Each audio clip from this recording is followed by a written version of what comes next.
Good morning. BEd first year की history pedagogy में आपका स्वागत है। आज हम बीएड फर्स्ट ईयर की हिस्ट्री पेडागोजी के अंतर्गत पढ़ेंगे इतिहास शिक्षा में समवाय से संबंध के बारे में। जैसा कि कल हमने पढ़ा था इतिहास शिक्षण के उच्च माध्यमिक स्तर पर उसकी आवश्यकता या महत्व के बारे में पढ़ा था, तो आज हम इतिहास शिक्षण में समवाय यानी सहसंबंध की आवश्यक है और संबंध का अर्थ क्या है, उसकी परिभाषा क्या है, इसके संबंध इस वीडियो के अंतर्गत संपूर्ण जानकारी को प्राप्त करेंगे। इसके अंतर्गत समवाय का अर्थ है सहसंबंध स्थापित करना है, यानी एक विषय के साथ में दूसरे विषय का क्या करना है, संबंध स्थापित करना। अब हम समवाय के अर्थ के बारे में पढ़ेंगे। सामान्य जानकारी। समवाय शब्द बना है अंग्रेजी भाषा के कोरिलेशन शब्द से इसकी उत्पत्ति हुई है। समवाय शब्द की उत्पत्ति किससे हुई है? अंग्रेजी भाषा के कोरिलेशन शब्द से हुई है, जिसका सामान्य अर्थ क्या है? समन्वय। इसका सामान्य अर्थ क्या है? समन्वय स्थापित करना, यानी एक विषय के साथ में दूसरे विषय के साथ में समन्वय स्थापित करना।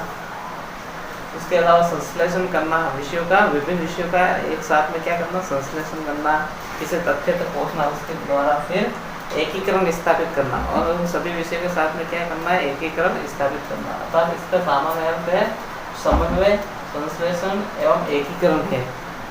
अर्थात हम विस्तृत जानकारी शब्दों के रूप में कह सकते हैं, अर्थ के रूप में, अर्थात एक विषय का विभिन्न विषयों के साथ संबंध का भाव ही समवाय है। अर्थात हम कह सकते हैं कि एक विषय के साथ में विभिन्न विषय वस्तु को एक साथ बढ़ाना या एक साथ स्थापित करने का भाव क्या कहलाता है? समवाय कहलाता है। इस प्रकार से यह समवाय का अर्थ और था।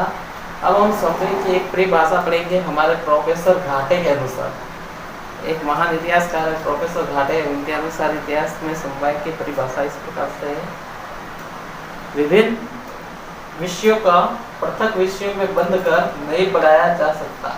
उनका कहना है कि विभिन्न विषयों को पृथक विषयों के साथ में बंद करके नहीं पढ़ाया जा सकता है, बल्कि उन विषयों के साथ में क्या संबंध स्थापित करके उन्हें आसानी से पढ़ाया जा सकता है।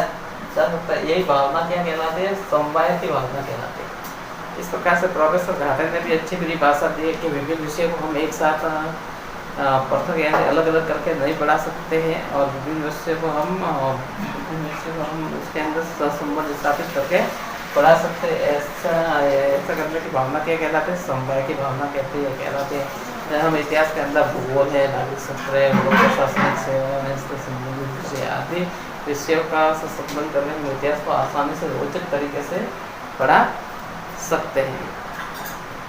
अब हम ये तो प्रोफेसर घाटे के अनुसार इसकी परिभाषा थी।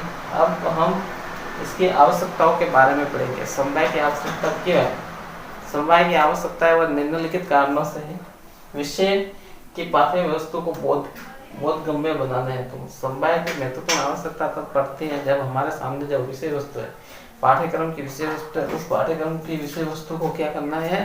बोध यानी छात्रों को बिना पाठ्यक्रम के भी वो आसानी से याद हो जाए, ऐसी विषय वस्तु बनाने के लिए हम किसका करते हैं? समवाय का उपयोग करते हैं। और जिसके लिए समवाय हमारे लिए काफ़ी आवश्यक है। जैसे हम इतिहास पढ़ाते हैं तो इतिहास से संबंधित विभिन्न प्रकार के राज्यों पढ़ाते हैं तो उनकी प्रशासनिक व्यवस्थाओं के बारे में भी बताते हैं। इस प्रकार से विषय को बोधगम्य बनाने हैं तो इसका प्रयोग किया जाता है, बहुत आवश्यक होती है। दूसरा, ज्ञान अखंड होता है, वो केवल सुविधा की दृष्टि से उसे विषय के रूप में विभाजित किया जाता है। दूसरा है आवश्यकता का प्रति ज्ञान क्या होता है? एक अखंड रूप में होता है। ज्ञान क्या होता है? स्थायी और अखंड होता है, जबकि ज्ञान को हम अखंड होने के बावजूद आसानी से प्राप्त नहीं कर सकते हैं और सुविधा की दृष्टि से हम इस ज्ञान को क्या करते हैं? अन्य विषय में विभाजित करते हैं। जैसे इतिहास के अंतर्गत विभिन्न प्रकार के विषय के ज्ञान को हम प्राप्त करते हैं। इतिहास को पढ़ते पढ़ते हम राजनीति के ज्ञान को भी पढ़ सकते हैं, नागरिक शास्त्र से संबंधित ज्ञान भी पढ़ सकते हैं, आदि ज्ञान को हम आसानी से पढ़ सकते हैं। तो ज्ञान अखंड है और उसको सुविधा की दृष्टि से पढ़ने हैं तो विभाजित किया जाने के लिए आवश्यक है समवाय। फिर नेक्स्ट है मनोवैज्ञानिक दृष्टि से वांछनीय है। समवाय की भावना है जो क्या है? बाल मनोवैज्ञानिक दृष्टि से काफी कैसे है? वांछनीय है, काफी उत्तम है, क्योंकि समवाय के द्वारा छात्र एक विषय के साथ में विभिन्न विषयों का अध्ययन है वो आसानी से कर सकता है, इसलिए समवाय एक काफी महत्वपूर्ण आवश्यक विषय वस्तु है। इसी के अलावा इतिहास शिक्षण में कार्यक्रम व घटनाओं को समझने हेतु सहायक। इतिहास के शिक्षण के अंतर्गत विभिन्न प्रकार के कार्यक्रम घटनाएं होती हैं, उन घटनाओं का विभिन्न विषयों के साथ में संबंध स्थापित करके आसानी से उसको को समझा जा सकता है। जैसे हम सिसोदिया वंश पढ़ रहे तो सिसोदिया वंश से संबंधित उस समय की विभिन्न प्रकार की कई घटनाएं घटित हुई, जैसे महाराणा प्रताप और अकबर के बीच में युद्ध हुए, फिर उनके पुत्र अमर सिंह और उनके शाहजहाँ के बीच में संधि हुई आदि। ये घटनाएं किसके माध्यम से मिलते हैं? इतिहास समवाय की दृष्टि से मिलती हैं। इस प्रकार से नेक्स्ट विषय वस्तु में रोचकता है तो आवश्यक है। समवाय विषय वस्तु को रोचक बनाने के लिए भी उपयोगी है, क्योंकि एक ही विषय वस्तु के अंतर्गत विभिन्न विषय वस्तु को जोड़ा जाएगा तो वो एक अच्छी विषय वस्तु लोगों के सामने प्रस्तुत होगी। इस प्रकार से अच्छी विषय वस्तु को जोड़ने के लिए समवाय की भावना का होना अत्यंत आवश्यक है।